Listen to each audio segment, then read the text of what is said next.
Good evening, everybody. We'd like to get started. It's a bleak night in Melbourne, and I'm sure you'll all want to get home in a timely fashion. My name is Jim McCluskey, and I'm the Deputy Vice-Chancellor of Research, and I'd like to welcome you all to this evening's public lecture. This lecture is co-hosted by the University and Museum Victoria. It's part of the exhibition Afghanistan Hidden Treasures of the National Museum of Kabul. This exhibition, which I've only seen on the web, looks fantastic, and we're going to hear a bit more about that tonight. 230 precious artefacts of gold, bronze, stone, ivories, painted glassware and other ancient works of art.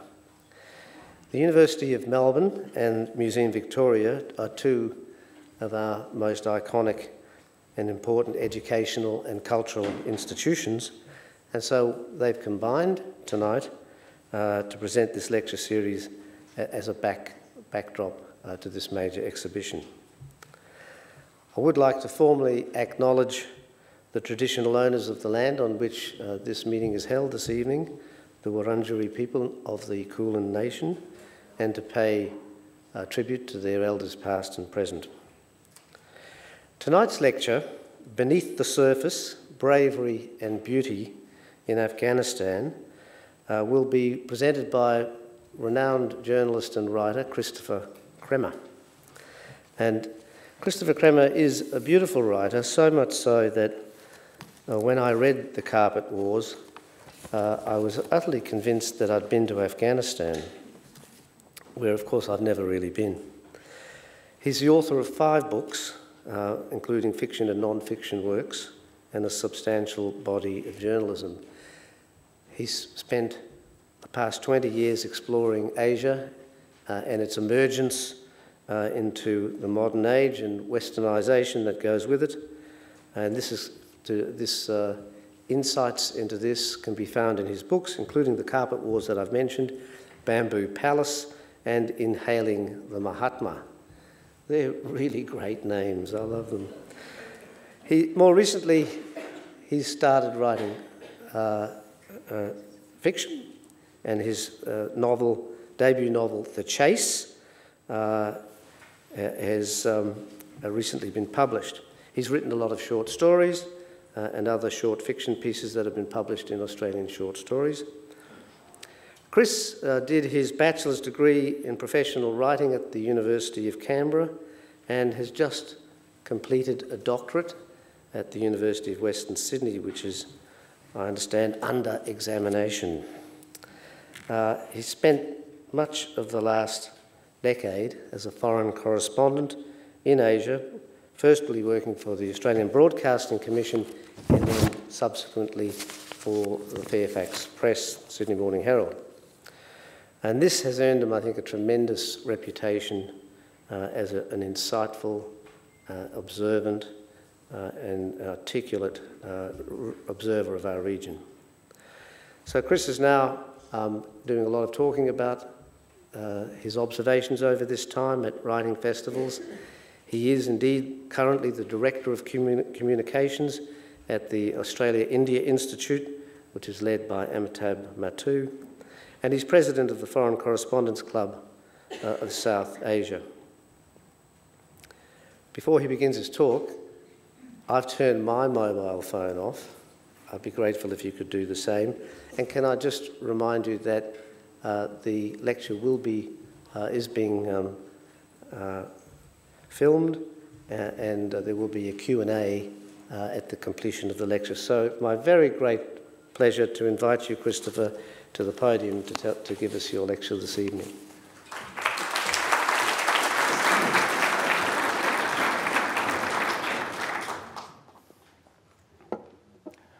Well, thank you, Jim, for that very generous introduction, and thank all of you for turning out on a wet Thursday night in Melbourne. It's a great honour to be here, to be invited by the University of Melbourne and the museum jointly for that to give a lecture to coincide with that magnificent exhibition. How many of you have seen it already? Give us a show of hands. Okay, not bad, not bad. Yeah, so that's about 50%. And I would strongly urge those of you who haven't, you have plenty of time, but that's a dangerous thing to say. Get there as soon as you can. I think I must have been 3 or 4 times already, and usually stay for about 2 hours. I'm not from Melbourne, but long ago when I was a young journalist working at the ABC, I actually enrolled in Russian at the University of Melbourne because I thought it might help me get a foreign posting. I was always very, utilitarian in these things. I had very little interest in broadcasting, in fact, but I did have an intense desire to leave the shores of our wonderful country and travel and work and, most importantly of all, live overseas. It may be something of an Australian condition to do that, and certainly not one that I have alone. The ABC had decided to open an office in Moscow. But deciding to overlook my obvious talents, I did apply for the job, gave it instead to a tall Irishman with a large beard and a caracol hat. Obviously an imposter by the name of John Lombard, who some of you might know. From the moment I saw John's first report from the Soviet Union as it entered its final terminal stages, I realised that he was going to be there for a long time. So, not wanting my life to become some kind of Russian tragedy, I abandoned my dreams of long winters, riding through the snow in a droshky or sitting beside the steaming samovar, and promptly dropped out of the Bachelor of Letters course in Russian here at University of Melbourne. Fortunately for me, it wasn't long before another opportunity arose. This time it was the job of South Asia correspondent based in New Delhi. And I'm not saying they gave it to me as a consolation prize, but I did seem to do quite well and was actually appointed to that position. The new job came with a rather onerous responsibility for one so young as I. It was to spend an unlimited travel budget exploring and reporting in great detail on developments not just in India but in 7 other countries as well. I had a 3-year term. And I realised pretty quickly that with a little bit of enterprise, you could actually expand beyond those 7 countries if you really were feeling ambitious and restless, and sort of embrace 15, maybe sometimes even 20 countries from your base in New Delhi. And I'm proud to say that by the end of that posting, I had managed to stretch the technical definition of what constitutes South Asia to include Israel and Hong Kong. One of the countries on that ever-expanding pitch was Afghanistan. It always looks to me like a big kind of, like a vulture. You know, the small head up there in the far northeast, and the big body down below. Now, the problem in talking about this subject tonight is not just the fact that I'm struggling with a throat infection, and if I start spluttering, please bring water, more water. It's that it happens to be a place that has just become part of my life in a strange accidental way, from that first misapplication to the successful application and the time spent, the years spent travelling there. It was the 90s basically when I was doing most of my work in Afghanistan. Through sheer happenstance, this rather remote, rugged, landlocked and war-torn country came to become a part of my life. My only interest in Afghanistan up until then had been the way its problems conveniently seemed to illustrate the truth of my strident left-wing anti-American politics. To my mind, even the Soviet invasion of Afghanistan was America's fault. Quite a leap of logic, I'm sure you'll agree, given that it was a major organised operation that took a lot of time and money. But in truth, my thinking on those matters had evolved. Certainly a visit to East Berlin in 1985 had shaken the faith.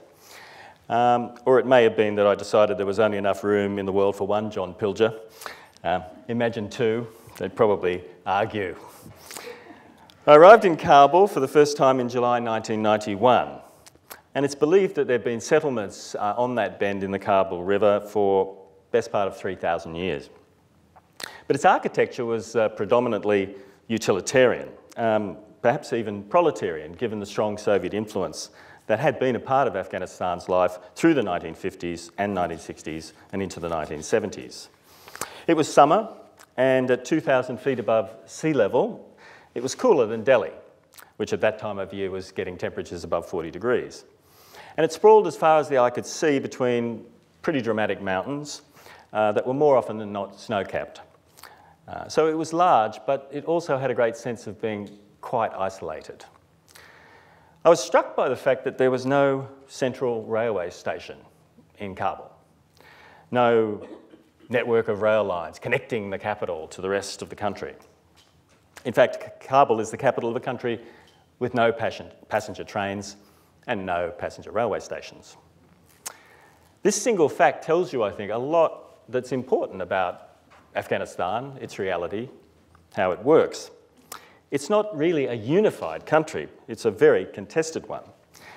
And this encourages local chieftains, and always has, to keep their local areas isolated as much as possible and separate from developments in other parts of the country. And change in Afghanistan must be mediated through local warlords and chieftains. So pulling back those who would seek to modernise, whether by introducing schools for girls, or building pipelines or railway tracks, that's been an enduring theme in Afghan politics in what is still a very conservative country for more than a century now. Not just Kabul, but Afghanistan as a whole is in a sense trapped by its geography and its internal differences. Its borders are actually formed by 6 other countries which essentially turn their back on Afghanistan and look out to sea often at some point. China, Pakistan, Iran, the 3 Central Asian stands. But Afghanistan has no direct access to the sea.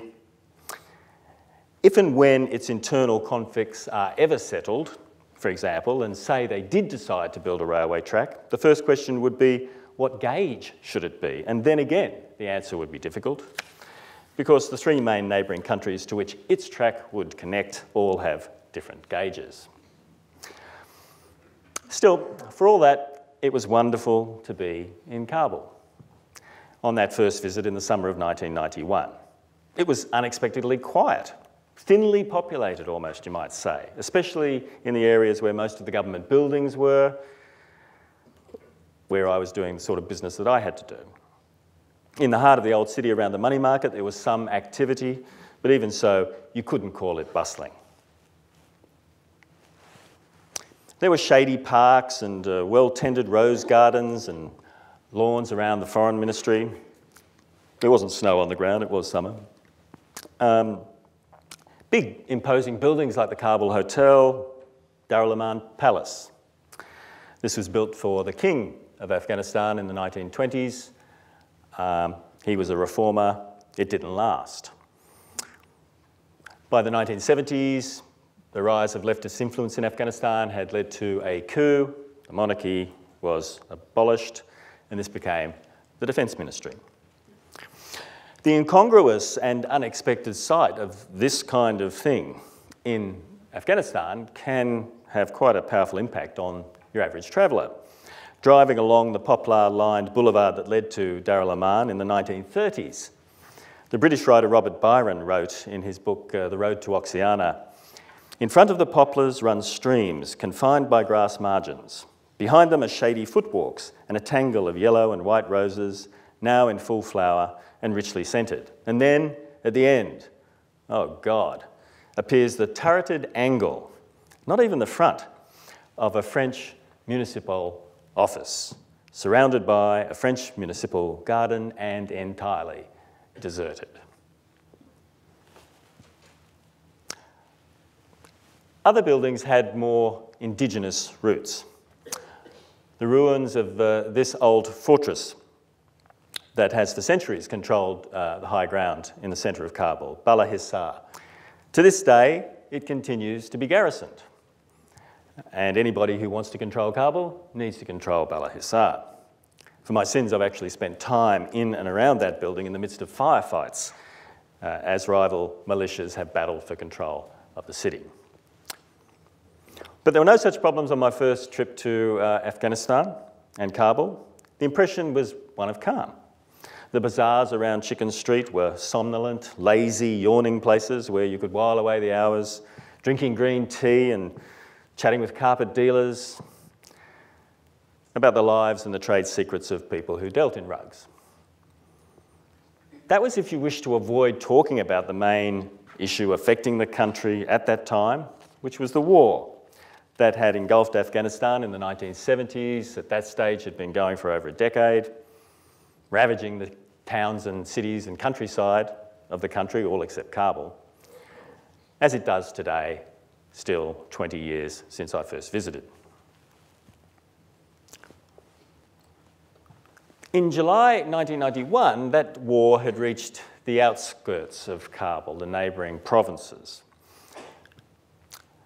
And it was quite the thing to do in those days. The government of Afghanistan would organise these guided tours on those kind of vehicles, APCs, used to sit on top, because it was apparently safer in case you went over a landmine than being inside. And you'd travel outside the city, go about 50k maybe, go around Wardak province, other neighbouring provinces. And the whole idea was to show you that the government was in full control of the country. This was only possible, I later learned, and yes, I was there. You know, fashions change. It's sort of really embarrassing.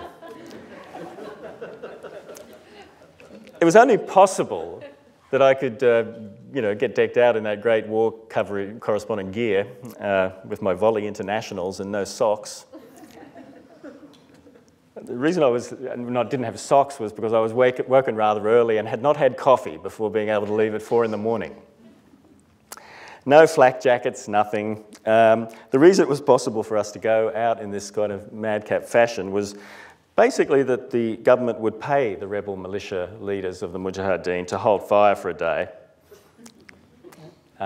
We would be filmed by Afghan television, which that very night would have full and extensive coverage of our visit to the provinces surrounding Kabul, proving independently that there was no problem in the countryside whatsoever. This propaganda, of course, fooled few locals. Kabul, then as now, was a hive of rumours about each and every turn in the conflict beyond the city limits. Businessmen, bureaucrats, even some politicians had begun making their own arrangements for a transition. When a government falls in Afghanistan, and not just in Afghanistan, one of the first things that happens is that people start looting. I saw this happen numerous times when there were changes of government, not just at the national, but at the local level, the provincial level. If the provincial capital falls, the first thing that happens is people start smashing the windows of the local stores, pulling out the TVs, and walking away. I photographed these fellows. They're not your average looter. These are professional looters. In Afghanistan, these men are known as the Gilam Jam, which means carpet thief. And they make their living. Nobody else is going to pay them. Just roaming around when things get possible and tough, seeing what they can nick. I photographed them on a road in northern Afghanistan just after there'd been a disturbance in Mazar-i-Sharif, the main northern city, and they were hard at work doing a good day's work and smiling for the camera, which I thought was pretty good of them. And they reminded me of bikies, to tell you the truth, in our culture. You know, live free, don't obey the rules. There's a freedom about these guys that, I don't know, if you're slightly romantic, something about it could appeal to you. They probably have a lot of lice and you know, all sorts of personal problems, but for the romantically inclined, there may be something to look into there. They do have nice smiles. In 1988, with the Soviet Red Army preparing to abandon its 9-year military occupation and looking forward to, well, not looking forward, but looking at a very uncertain future, officials in the National Museum of Kabul began taking steps to safeguard the priceless national collection of artefacts that that country holds from people like this and the warlords for whom some of them work. And they began secreting those artefacts in 3 separate locations in Kabul. The story of that heroic act is being shared with Australians and Melburnians to start with in the Afghanistan Hidden Treasures exhibition. As I say, it really is a must-see. I think probably it's some level more impressive than your Tutankhamun exhibitions and so on. An exquisite exhibition of many examples of 1,000-year-old exquisite jewellery embedded with turquoise, carnelian, lapis, and so on. Some sculptures, just even simple things in plaster that nevertheless seem to sort of have the kind of sensitivity of an Italian master in their own small way. Quite miraculous. Miraculous that they've survived so long when they're made of plaster and glass and similar materials. It's undoubtedly one of the most impressive and moving exhibitions of ancient objects I've ever seen. Extremely well mounted by Museum Victoria. And I think it provides really important context to this country that we're always reading about in the newspapers within a very specific frame and a very narrowing frame. And let's remind ourselves, this is a place, a theatre of war, in which Australian military personnel have been serving for 10 years. We surely owe it to ourselves and to them to understand the context in which they're working and living amid quite great dangers.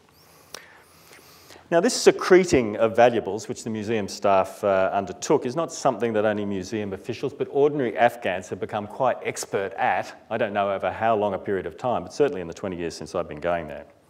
You know, whereas friends in Melbourne might show you proudly their renovation of their house, an Afghan will show you their new false wall, which is usually made of brick, built about 1 metre inside from the actual wall in a room, and provides several cubic metres of space in which you can hide your valuables, and then brick up the wall, paint it to matching colours with the rest of the room, and then rest assured that no travelling Ghulam Jam is going to know that there's something behind it. One carpet dealer, a friend of mine, finished his just before his shop in Chicken Street was looted, and those looters had no idea what they had missed. At the National Museum in Kabul, some of the most prized items in the collection could not be moved or hidden. They included statues of the Buddha, from the 1st century AD, from the Kushan Empire. They included columns from Ikonom, a Greek city in northern Afghanistan that sprung up in the wake of Alexander the Great's passage through Afghanistan, hundreds of years before the birth of Christ. But those that were small enough were, as I say, divided and between the state bank vault under the presidential palace, known as the ARG, and the nearby Ministry of Information. Now, these included things that we don't normally associate when we hear the word Afghanistan. 22,000 pieces of gold jewellery, almost 2,000 years old, discovered under a mound near the border with Afghanistan, Turkmenistan in 1978. A trove of sculpture and jewellery from a Greek city, as I say, founded on the banks of the Amu Darya River and uncovered in the 1930s. And the contents of a merchant's store, excavated at Bagram, just north of Kabul, in which one room was found Roman glassware, Indian ivories, and Chinese lacquers. And what was the message of that? Of course, it was that Afghanistan was one of the central crossroads of the ancient Silk Route, that these things had all passed through Afghanistan, traded along the way, and some of them could even be found in one store. Now, the country's president at that time was a man called Mohammad Najibullah in 1991, on my first visit. He was a former boss of the secret police, a much feared organisation called HUD. He had actually been made custodian of these treasures. I'd met him in his office, a short walk away from the ARG, on that first trip. He was buried in a phalanx of lookalike bodyguards. And apart from revealing details of his exercise regime for maximum fitness, he stayed to the script in our interview, declaring that Afghanistan's people had only two choices: stick with his blood-stained but somewhat kind of secular regime, or surrender to the mullahs preaching jihad and waging war against modernisation. But by dividing the National Museum's collection, the curators and officials were actually spreading their risk, and not all of it was under Najibullah's control. And wisely, as it turned out, because that peaceful summer in 1991 would be the last that Kabul had really enjoyed in the 20 years since. And when I returned to Kabul 9 months later, after that first trip in April 1992, Najibullah had gone. He'd sought diplomatic immunity by taking refuge in a building occupied by the UN as the Mujahideen Islamist rebels closed in on the capital.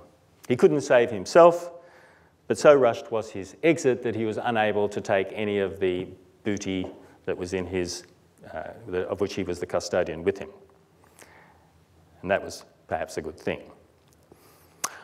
One morning in April, I awoke and walked out onto the balcony of my room at the Continental Hotel and saw what looked like lines of ants, but were actually militiamen trailing their way down the mountainsides into the capital of Afghanistan. I walked out onto the driveway of the hotel and I met, coming in the opposite direction, one of these men.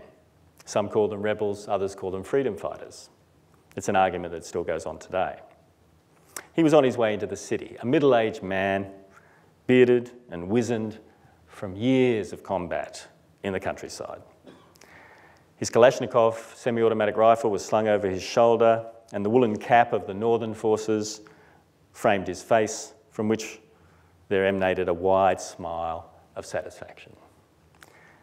He eyed the building over my shoulder, pointed with his beard at the country's most luxurious hotel, and said in the local dialect of Persian, "I'd like some food."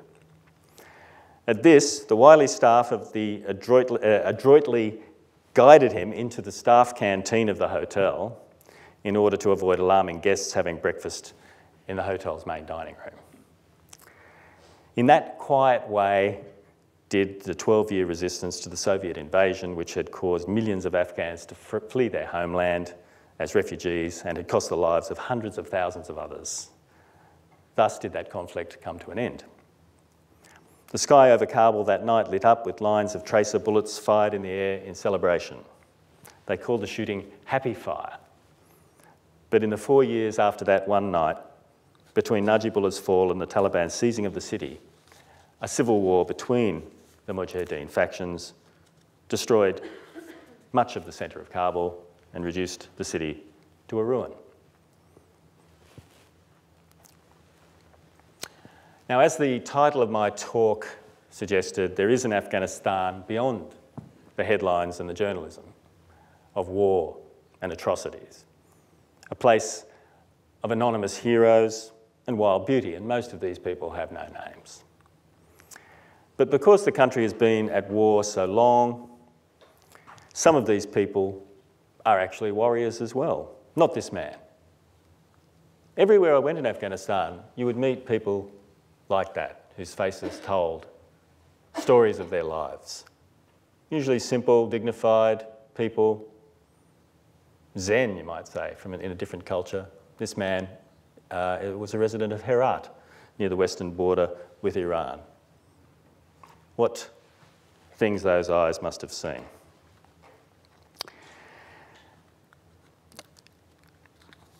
Excuse me.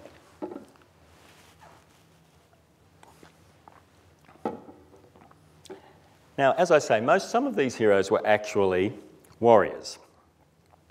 That man I met on the driveway was a freedom fighter in some senses. It's entirely another matter whether the victory of his side over foreign domination actually helped win or deliver freedom. Now, much of Afghanistan's physical beauty exists beyond faces like that. It's existed before human beings even existed. It is the majestic and at times brutal majesty of the high Hindu Kush and the lowland deserts, which can seem cruel, but are also beautiful. And in between those two environments, the verdant meadows where semi-nomadic goat herds spend the summers fattening their herds, as they have done for millennia. The jagged ranges are scattered across stark wastelands, but look deep within the ravines and you find electric green slivers of agriculture terracing the valley walls suspended above the rivers. There is in Afghanistan all the diversity of a continent, except for the oceans, squeezed into a country 2.5 times the size of Victoria. Unlike Australia or America, its wonders are almost always a fairly short drive away. The cobalt blue lakes of Bandia Mir, the walled cities that the Mongols rampaged through, and the roads, always those terrible roads that snake through the passes that Alexander the Great took, and Zoroaster and other great figures. And beneath the surface, the buried remains of lost civilizations. A landscape might be denuded or a human settlement abandoned or lost, but always just beneath the ground lies history of uncommon grandeur. But the greatest beauty of all resides in its diverse, resilient, brave people. War is not only a crucible of horrors, it also reveals and produces miracles. Miracles of providence and bravery, when people faced with terrible adversities discover in themselves deep reserves of bravery and heroism and nobility. Or even more often, something just as valuable comes to the surface, a kind of audacity born of desperation, which by its brilliance ensures a person or people's survival. Sometimes just surviving is the most heroic thing you can do.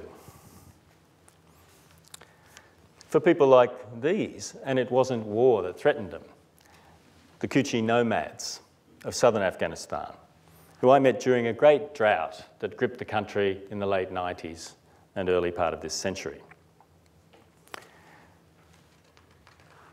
Again, the faces tell the story, but look what's missing from the picture. There is no grass, and that's what you need for their livestock. This is how Afghan nomad children grow up. There's a high infant mortality rate. The ones that survive are strong. I probably shouldn't have taken that photograph. Although the girl is young, she has her head covered, and the presence of the shoe in her hand augurs badly for my security and her feelings about the situation, but I just couldn't resist it. For many of these Kutchi nomads herding their sheep and goats in search of non-existent pastures, the war was lost not on a battlefield, but when they gave up nomadism and settled in shanty towns on the outskirts of Kandahar because there was no government that had any budget that could have ensured the continuation of their lifestyle, carry them forward over the bad period of a drought.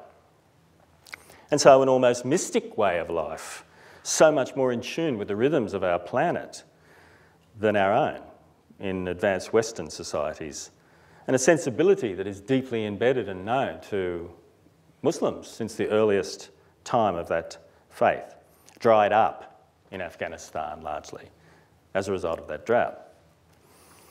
Yet I'm sure I can't believe that they haven't resumed. How do you get something like that out of your system?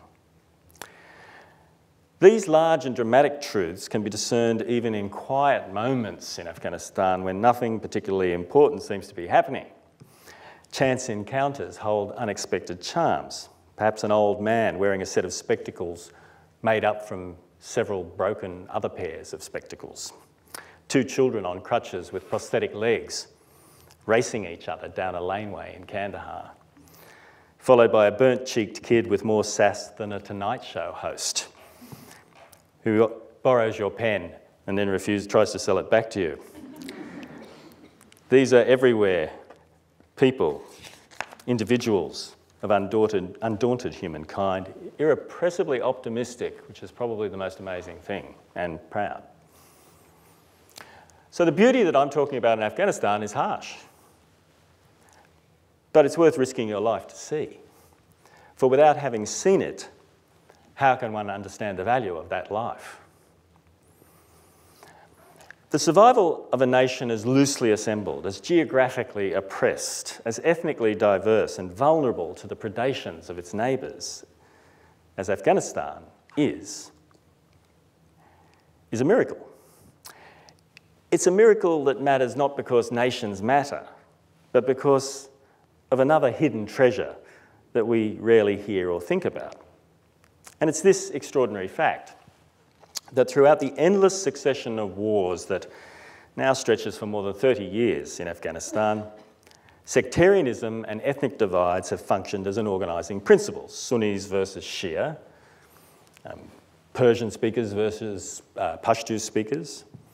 And in these wars, all the major militias, including the Uzbeks, the Tajiks, the Pashtuns, the Hazara, have strong language and cultural affinities, even religious affinities, with people in neighbouring countries, such as Pakistan, Iran, Tajikistan, and Uzbekistan. Yet never have any of the Afghan factions spoken seriously of seceding from Afghanistan, of joining their brothers and sisters in those neighbouring countries. They all want control of Afghanistan, or at least to have a say in the way that it's governed. They all want to stay in Afghanistan. And at some level, no matter what price the country has extracted from them, they all love Afghanistan. In that sense, the Afghan war has remained throughout a nationalist struggle in its aspirations, if not always in its conduct. Now, why? Well, though disparate, there is in Afghanistan what I would call a unique national culture whose primary characteristic is an eclectic blend of Persian manners and Pashtun honour. A love of ease and hospitality for guests, juxtaposed with a tendency towards great violence should anyone make inappropriate advances towards your sister. It's a strange mix, I'll give you that, but it gives Afghan culture a very unusual and unique and persistent charm. There may be other explanations, of course, for why they stay. As an Afghan friend once put it, no one else could put up with us Afghans. Anyone who's ever had an Afghan friend knows that's not true. But it is true that Afghans are treated as second-class citizens in some of the countries to which they flee, notably Pakistan and Iran. And that's probably part of the reason why they decide to try and move on to places further afield, like Australia. Or maybe it's that beauty I've been talking about that makes them want to stay.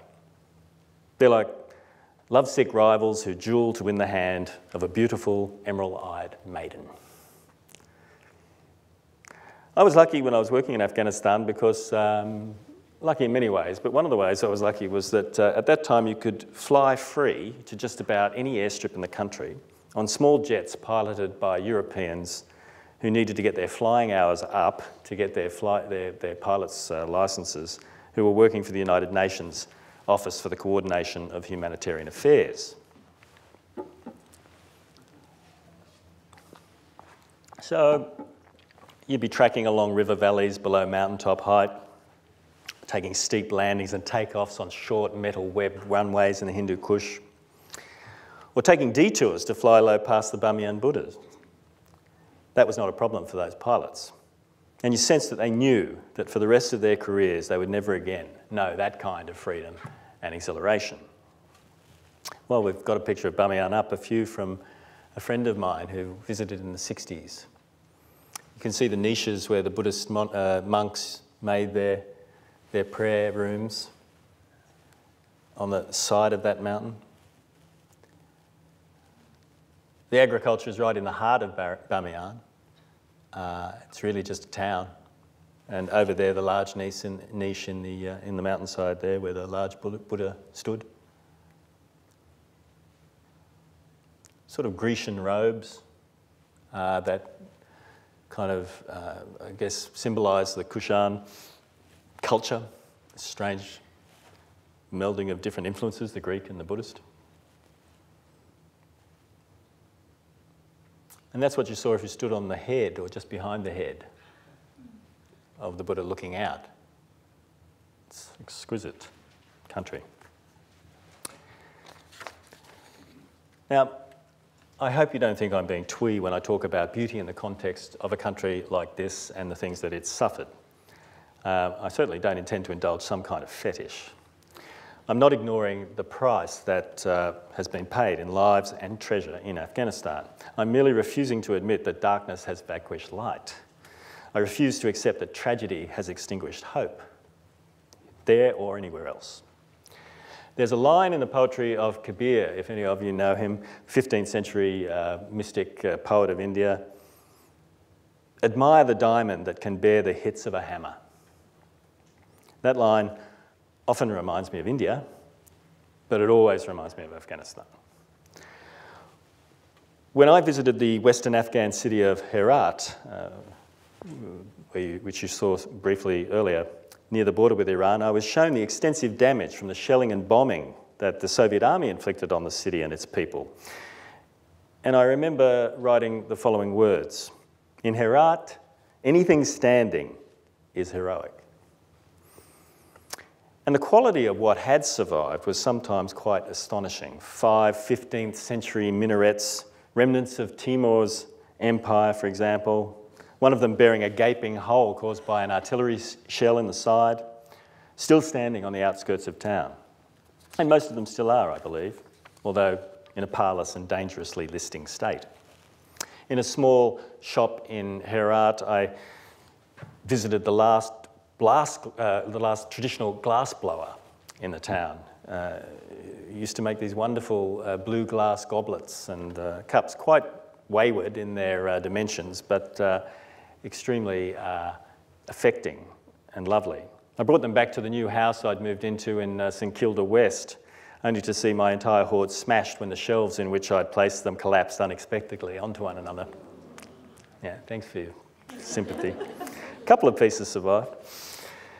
And that's the story with Afghanistan, isn't it? A couple of pieces survived. Afghanistan's beauty also begets beauty. I'm standing here trying to get you interested in the idea because I was influenced by it. The chronicles of India's Mughal kings, who trace their ancestry to Central Asia, and in particular Kabul, are infused with a passionate love for the bounties of nature and industry that country offered.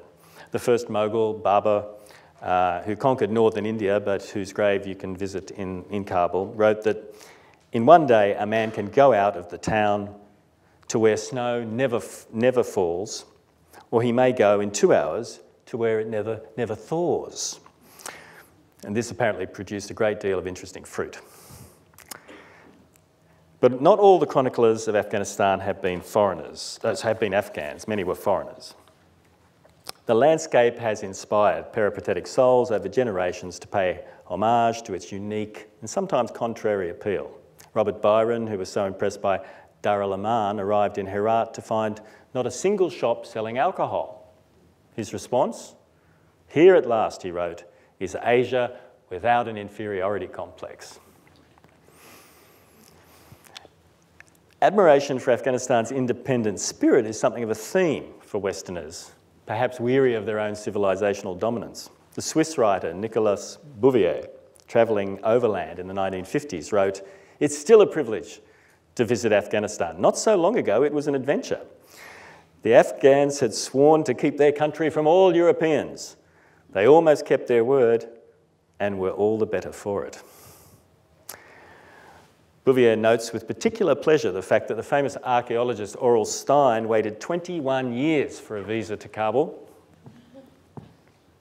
and got it just in time to go there and die.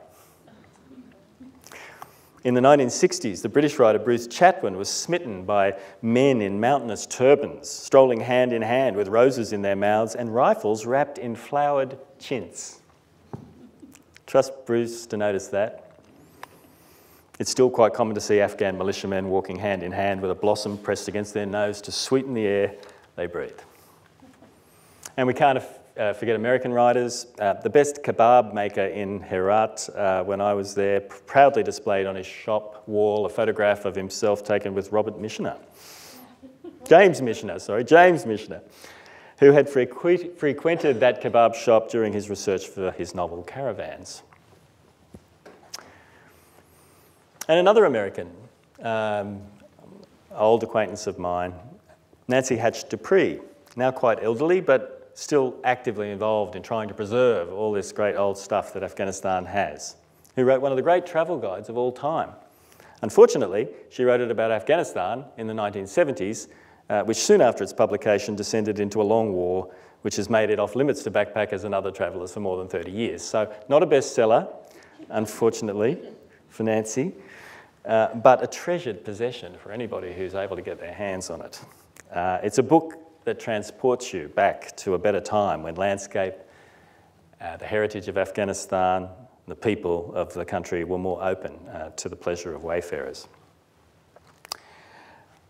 As a traveller, I managed to get to many of the sites that produced the artefacts that you will see at the Afghanistan Hidden Treasures exhibition. But because I went there as a war correspondent, not as an archaeologist, I never really seemed to be able to locate anything of great value or even interest. I raced out to Ikonom briefly while I was trying to hitch a ride in a helicopter with this man, Ahmad Shah Massoud, the kind of great national hero of the current government of Afghanistan. An unusual warlord, rather sophisticated and benign in many ways, very charming, very difficult job. So I went out to Ikonom when I was waiting to spend time with Massoud, and I couldn't see any sign of any ruins. I don't know if they were supposed to be there anywhere, but couldn't find them. In Balkh, another of these old cities, I found weary old mounds still being picked over by contemporary grave robbers, but could find no or see no sign of gold. And I passed the Bagram air base many times, but never saw the merchant's shop that produced all those treasures from Rome and India. What I would generally tend to see were people like this.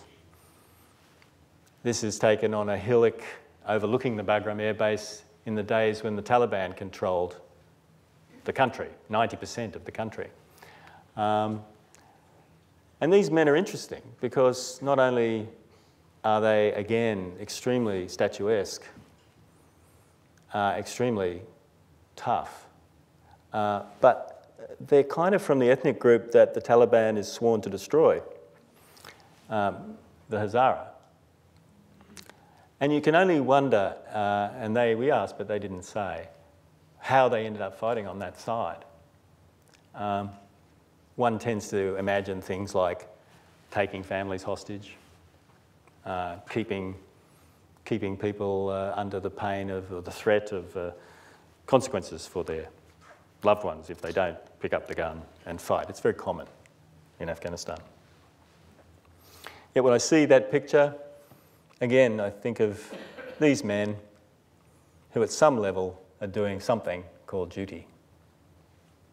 So their country, their families, themselves. It's really all about protecting the family. So it was always much easier to find priceless people in Afghanistan than it was to find priceless treasures. Even the carpets were pretty rancid by the time I got there. So when I was in the northern city of Mazar-i-Sharif in 1997, when power changed hands and the fighting broke out in the cities, as it had a number of times when I was working in the country, a local Shia family, for example, who were under great threat from the Taliban, took me in as the rifle and tank fire pounded in the streets outside their mud brick house, despite the fact that had the Taliban learned that they had done this, given refuge to a foreigner, those families might certainly have faced severe consequences. And time and again, that sort of thing happened. Maybe because it's basic human nature, I think it is. Then there was a young man called Mirvais Jalil, who used to escort me and lots of foreign correspondents to meet the hardline Islamist faction of Gulbuddin Hekmatyar. Translating can be a dangerous way to make a living, particularly in Afghanistan. And Mirvais, who was only 25 at the time, had done what he'd done many times before, escorted an Italian reporter to the warlord's base. But something from a previous report had annoyed them. And as they were returning from the interview, their taxi was stopped on the outskirts of Kabul, and 4 gunmen with their faces wrapped in scarves took Mirvais away in another car, and his bullet-riddled body was found the next day. Afghans are a brave people. Honour matters to them, and they are often prepared to pay with their lives for it. And people like Mirvais seem to show just a sort of cavalier attitude in some senses to their own personal safety. I think we would be much more cautious, but in Afghanistan maybe the threshold of danger is rather lower or higher. I think of the musicians who continued to play, privately of course, during the Taliban's rule, and the teachers who kept teaching, girls, the museum conservators, who kept the nation's treasure secret, even the shopkeepers who kept their doors open. It was a basically heroic act, given the fact that the next wave of looters was never really very far away. And bravery, well, you know, I'd like to acknowledge that it's something people we don't agree with also have, and should be acknowledged. When the Taliban were a group of 10 or so village mullahs living near Kandahar, they stood up and resisted and killed the warlords who had raped and looted their families for years. And they were the only ones who stood up. Everyone else just ran away or did what they were told. They knew little about government. In fact, their ignorance of modernity led them to implement a kind of Islamist rule that has been condemned around the world. But they believed in what they were doing, and their vision for the country remains more in tune with the majority opinion, particularly in conservative rural heartland of Afghanistan, than the views of city-dwelling Afghans or well-meaning Westerners.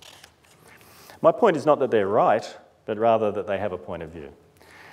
One that's had a long history in Afghanistan, if you know anything about the society and the history from where they come. So, it's a long time since I did any of that kind of work in Afghanistan, but I keep in touch through the diaspora and the colleagues who continue to work there. My last real war coverage in Afghanistan was just after 9/11, when I travelled overland from Pakistan as the Taliban were being bombed and driven out of Kabul.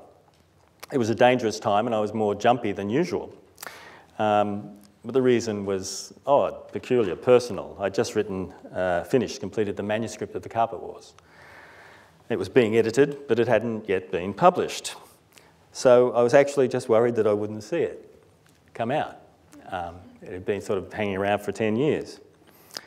So I sort of, tried one of those deals with God, I won't come back. If you just let me survive this one, I won't come back. I'll see the book published. I'll never come back to Afghanistan, I promise. But unfortunately, the situation did not cause me to act responsibly. In fact, strangely, the opposite occurred. I travelled with a young Afghan refugee who'd grown up in Pakistan, become a photographer, joined Reuters news agency, and was now going back to see this amazing event in his homeland and to record it for posterity. His name was Azizullah Haidari. We reached Jalalabad, travelling through the Khyber Pass and from Pakistan, and there was a few things going on. A new local council was being formed to take over from the Taliban, who'd fled. But I was keen to press on to Kabul, even though we all knew it was dangerous to travel at night.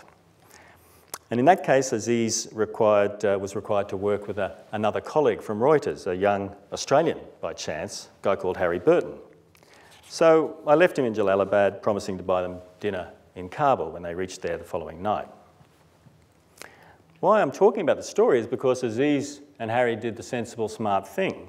They waited until daylight the next morning. They joined a convoy of cars for security, and they headed off to Kabul in the professional, sensible way. But they hadn't got far when the convoy was stopped by Taliban fighters retreating from Kabul, and 5 of them were shot dead, including Aziz. I'd done the silly thing, and I made it through to Kabul just fine. They'd acted sensibly and paid with their lives. So at some point on that last overland journey to Kabul, something changed for me. And I realised that something that I'd held on to for a long time, some kind of faith and confidence in your own judgment, really didn't matter a hill of beans. It was simply basically the randomness that ultimately would decide whether you slipped through or not. But it was also one of the reasons why I pretty much signed off after the fall of the Taliban in 2011 was the knowledge that I had worked in Afghanistan at a time of relative freedom and access to the other side of the story.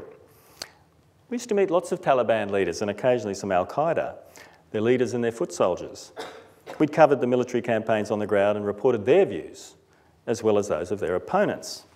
But I knew that after the death by beheading of the Wall Street Journal reporter Daniel Pearl, that side of the story would become much harder to access for us. It would become a very different war with the United States and Australia involved. I couldn't really grasp that, how we could be involved. But at the same token, I could see the point of what they were trying to do. Ultimately, I just couldn't bear to watch what I knew was going to be another decade of war in Afghanistan. Oh, sorry, go back a bit. My principal reason for writing The Carpet Wars was at that time that so few people, including my editors, seemed to be interested in Afghanistan and the scale of the tragedy that was unfolding there.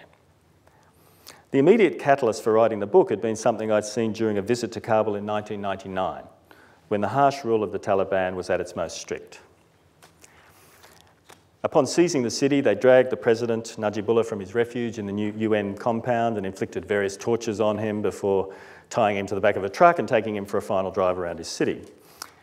At some point he died, which he probably deserved to do, having tortured so many people himself. But now, in 1999, in this once cosmopolitan city, women were being routinely hounded and whipped by the Saudi Arabian-funded religious police, for whom the sight of the smallest glimpse of female flesh was a punishable offence. I saw a few public executions, which used to be held at the National Stadium as an alternative to sport. But strangely, the worst thing I saw was a big-boned Afghan man kneeling in the street, begging. I'd lived in India for almost 10 years at that point, and the sight of a beggar was nothing new to me. But Afghan men, more than most, have a fairly impressive bearing. And they come from a culture in which honour is a central preoccupation. And this big, bearded, turbaned Afghan man was on his knees, on the pavement, with one hand extended. And with the other hand, he covered his face. He was undoubtedly somebody's beloved son, respected husband, admired father. No Afghan man would ever beg for himself. But his city, his nation, was so broken that he could not be spared that shame, which he shouldered, in my eyes, heroically. The beggar in the bazaar did not speak, and I can't even remember whether I gave him any money. But it was for people like him and his family that I wrote The Carpet Wars. And the odd thing was that the initial motivation for writing the book, that nobody was interested, changed between the time that I finished the manuscript and when the book was published because of 9/11. It's funny, things that you could never have expected. And then suddenly the whole world, and ever since, has been talking about, interested in Afghanistan. Things have moved on since then. Elections have been held, schools for girls have reopened. Afghanistan has been experiencing one of its periodic modernisations. But in the past, these have always been followed by a militant, pious reaction. The burqa is still widely worn in the countryside and opium is still widely grown. We can't be sure what will happen. Maybe the cycle will be broken. And recently, I was thinking about Afghanistan and it occurred to me that peace might well follow the withdrawal of foreign forces in 2014. The northern forces who've controlled Kabul for some time, or for a decade now, have grown soft in power, perhaps. The Taliban, who've spent a decade in the hills, might well like a taste of the spoils of power. The sad truth is, the outcome probably depends on the attitude of Afghanistan's neighbours. If they want peace, it can happen. If they don't, it's easy for them to bribe proxies and plunge the country back into war. I supported the international military action in Afghanistan to remove the Taliban and restore democracy in Afghanistan. However, once the invasion of Iraq began, I changed my position, on the grounds that the second war had doomed any chance of the first succeeding. I could not have predicted, however, what a devastating and unexpected result has actually occurred, not just for the countries subjected to this war, but for some of our own closest friends. Researchers at the Kennedy School of Government at Harvard University have been looking at the actual cost of these wars. And interestingly, most of the expense is incurred in looking after war veterans. In places like Afghanistan, which has no social security system, this is not the case. But in the United States and Australia, the expense is large and spread over long periods. A recent report of the Harvard researchers' findings points out that the peak year for paying disability compensation for World War I veterans was 1969, 50 years after the armistice. The largest expenditures for World War II veterans were incurred in the late 1980s. So we will still be paying for a long time, probably into the middle of this century, for the things that have been done in Afghanistan and Iraq. In this case, the problem for the United States is compounded by the fact that the Bush administration made an unprecedented decision to fund the war by borrowing, and in the middle of it, put through some tax cuts that made the borrowings larger than they might otherwise have been. Initial estimates of the cost of the Afghan war were tops $220 billion. The cost already incurred in Afghanistan and Iraq, and this is for the US alone, are $2 trillion, or $25,000 for every living American. And by the time interest on borrowings is paid off, and the cost of it is expected to reach $6 trillion. And that's going to make it very difficult for the US to fund future education, health, infrastructure, or even military funding, unless the rest of the world keeps allowing it to borrow. There will be no peace dividend for the United States, the researchers have concluded. To quote them, the legacy of decisions taken during the Iraq and Afghanistan wars will dominate future federal budgets for decades to come. Now, I don't want to end on a gloomy note tonight. I'm sure it won't be as bad as that seems. Our former Deputy Prime Minister Tim Fischer will be thrilled to know that there are plans afoot to finally build a railway network in Afghanistan. And some track has already been laid, although it's mainly freight and no passenger stations so far. Afghanistan, I'll grant you, was one of those difficult loves. Troubled, damaged, not available as much as you would like, perhaps even deadly. No fairy tale romance. But perhaps this very turbulence, this paucity, is what gives it its potent, haunting, emotional power. And maybe easy things don't really challenge or embrace us, challenge us enough or bring out our better natures.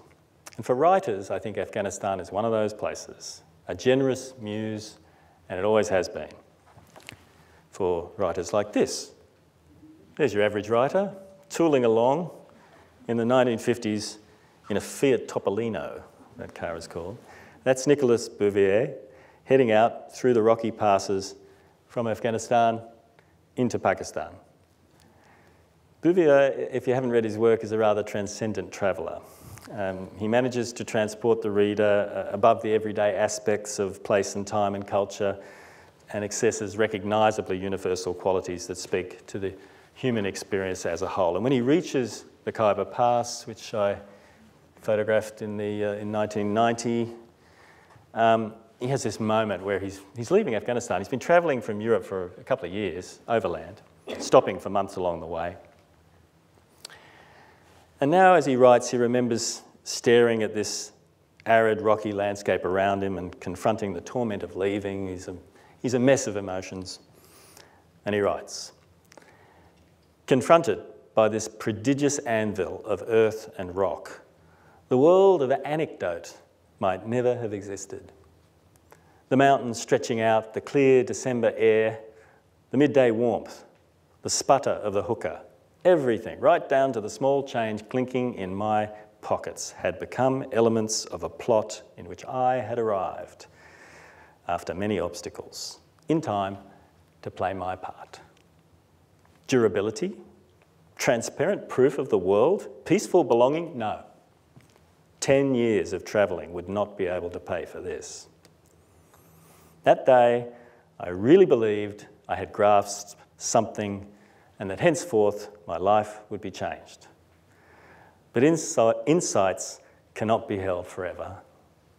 Like water, the world ripples across you, and for a while you take on its colours. Then it recedes and leaves you face to face with the void you carry inside yourself, confronting that central inadequacy of soul, which you must learn to rub shoulders with and to combat, and which, paradoxically, may be our surest weapon. Thank you very much for your time tonight. Thank you, Jim. I hope I haven't gone on too long.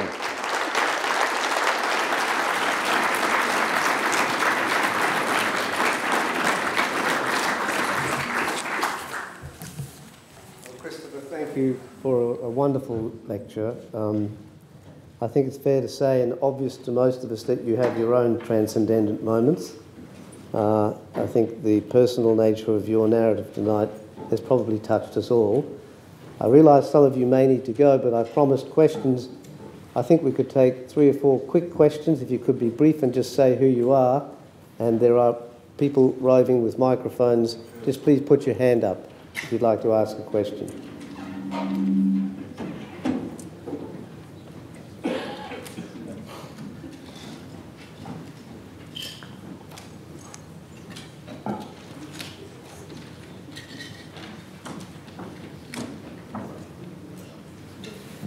I was fascinated at an Alexander the Great exhibition to hear that he was elated when he got to Afghanistan and saw the ivy that he associated with Bacchus. But how much of Afghanistan is still green? It's never been very green, I don't think. Bruce Chatwin talks about stumbling over melons and thinking green thoughts in a green shade. But normally it's like that sort of pistachio green that you get in sort of areas of rural Australia after a little bit of rain. Apart from the terraces along the rivers which are intense. Yeah, so there's a lot of blue, but you know, in the lakes, in the snow, in the frozen Hindu Kush in the sky. I don't know, it always seemed to remind me, if ever I go somewhere and it's kind of quiet, it's got a big sky, I'm always remembered of my childhood in Australia for some reason, even though I grew up in Sydney. There's a sort of familiarity about something just dry, you know, big sky, quiet mostly, yeah. So I like that, yeah.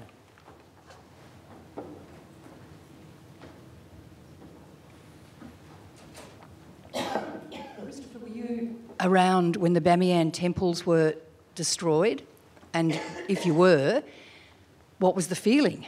Like, did people sort of say, oh my goodness, there's our culture gone, or what? Yeah, it was you know, I mean, it's interesting, our reactions are always, you know, when something like that dramatic happens, the world reacts. If you're a writer, if you're writing for the newspapers or media or what have you, you react too, and often our reactions are quite emotional, I think, to something like that. You know, it reminded me when, like, Rajiv Gandhi was assassinated, the same thing had happened to his mother. So there was this collective kind of, oh my God, what's happening to the world, you know, and that's reflected in the reporting. We get a bit hysterical about it. Now, you know, yes, I was in the region when the Buddhas were destroyed, and when I heard it, that's exactly how I reacted. And since, you know, I think at one point I called for Mullah Omar to be sort of brought to justice for a crime against humanity and our heritage. But, you know, the further back you step from it and all, you see it, and even writing tonight's talk, ultimately these are things, and I think people are much more important. What is often so atrocious is that the symbolism is intended to harm people. It's intended to be a show of power over certain people for whom those might have some significance. Although in Afghanistan, it's not really the case with the Bamiyan Buddhists, because there's like, you know, must be less than 1% of Buddhists in the country, even though it was clearly a very significant and influential faith 2,000 years ago. You know, there's been talk about rebuilding them.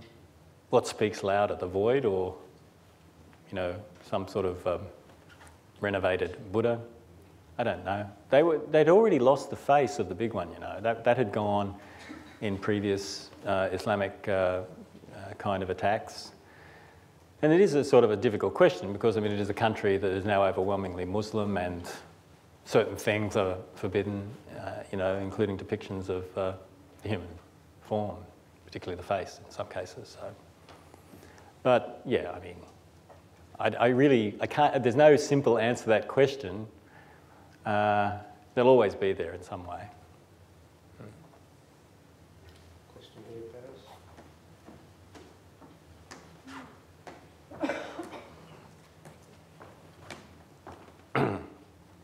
Paris? Having travelled through parts of the Himalaya over many years, I've seen culture change in that area. Do you think that a tribal culture can continue to exist in Afghanistan 20 years from now, or is that going to be, that sort of cultural heritage going to die out? Tribal culture will continue to exist in the absence of security, because security is provided in Afghanistan largely through tribal structures. So long as it's a chicken and egg situation, so long as there's no strong central government, so long as there's no unity in the country, then people will tend to fall back on their tribes, their ethnicity, their religion, you know, particularly the minorities, Hazaras and Shias. In the big picture, you're absolutely, I mean, the implication of your question is absolutely right. TV, satellite TV, it's bringing in influences from elsewhere all the time. I mean, they've started playing cricket in Afghanistan, for example. Now, this is have cricket. You know, I mean, it's like it's the antithesis of Buzkashi is what you're supposed to play in Afghanistan. You know, this sort of rampaging of men on horses trying to pick up the carcass of a calf filled with sand, and like polo, carry it over and drop it in a circle on the ground about 500 metres away, whilst all the other guys are trying to whip you and make you fall off your horse, and even the horses are biting one another. That's Afghanistan's national sport. Cricket. The gentlemanly game, but you know, IPL on TV has made this popular. So yeah, generations will change, but nothing will change unless the fundamental reality of living in a country, you know, where you're unsafe all the time, and people are attacking you all the time, and you have to just defend yourself literally. Those structures will remain influential, I think. Yeah. Do you think the Afghans are proud of their prehistoric past? So do you think the things at the exhibition, for example, do you think they have any resonance with modern Afghans? You know, unfortunately, with what's been going on in the country for the last 30 years, the worst part about it is it tends to efface all those niceties and all those nuances of the history, you know. For a start, like millions of people have just run away from the country. Those were the people who were the ones most likely to appreciate that sort of thing, with the social capital to appreciate that. They're left. So for a start, you know, there's not a big audience for exhibitions at the Kabul Museum, if they're still holding them. I'm sure they are.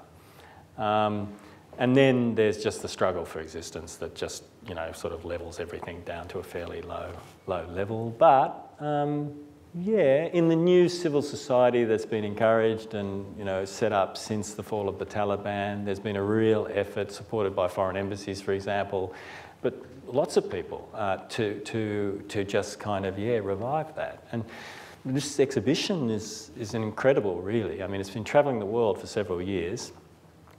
The question is, when does it go back? Do we have to resign ourselves to the fact that, you know, if it does, well, you know, it's up to the Afghans, and if they decide to embark on another round of fratricidal killing that lasts another decade, then maybe next time it wouldn't be so lucky. I think it's really had its reprieve. These artefacts have had their last of their 9 lives, but hopefully, you know, hopefully the 21st century will eventually sort of arrive and something will change, you know. It's difficult though when your whole country is just a sort of like a chessboard on which other people are playing geopolitical games. Yeah. Was there a question at the back? Well, I just got that question. Actually, it's 2. Where you went when it happened the 9/11, first of all, and secondly, what was your first feeling, like your thought when it happened? Because you probably know very well the culture, and you say at the beginning that the country has a point of view. So I want to know, what was like your first impression when the 9/11 happened, when you see that? Yeah, I decided to move back to Australia at that point. We'd been back about 2 weeks, and just woke up in the morning and saw it on TV, and you know, I was on a plane the next afternoon to go back, which was not exactly what I'd been thinking.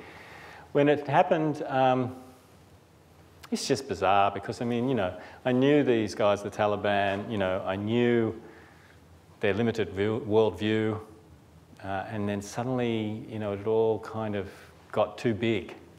And that was largely because of bin Laden.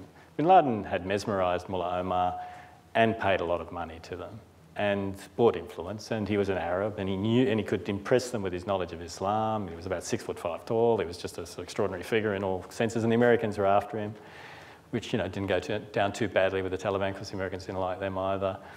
And it was just sort of suddenly got all very, you know, kind of like, oh no, you know, oh, Afghanistan is in the crosshairs for sure. This is not good, you know. And the worst part about it was, you know, you could just see, but the worst part about it was at the time, who's going to think about whether this is the right thing to do? Retaliate. You know, is an American president going to sit there and say, oh, we're going to pursue this through diplomatic channels. No. But if you think about it in retrospect, you know, there were other things that could be done. You know, there could have been a lot. You know, starting that war made the Pakistanis important again, and they became our great ally. You know, but we could have sort of not started the war and not relied on them, and then sort of, you know, made their life difficult in a diplomatic way that might have forced them to deal with the problem of bin Laden and in a Taliban-controlled Afghanistan. So it's a big question, but you just got the sense of, oh dear, you know, these guys in the Taliban, you know, one of the reasons they won't kick bin Laden out is because that's against their culture. You know, I mean, like, nobody's going to tell an Afghan, get that person out of your house unless they want to fight. So you had this crazy mixture of everything from the village manners to the killing of 2,000, 3,000 people in the middle of New York on a morning in September. It was absolutely bizarre, you know, and but I noticed that those buildings are rising again, almost finished, I think. We're a resilient bunch. American resilience versus Afghan resilience, I guess. Are there any more questions? Well, if not, will you all join with me in thanking Christopher for his wonderful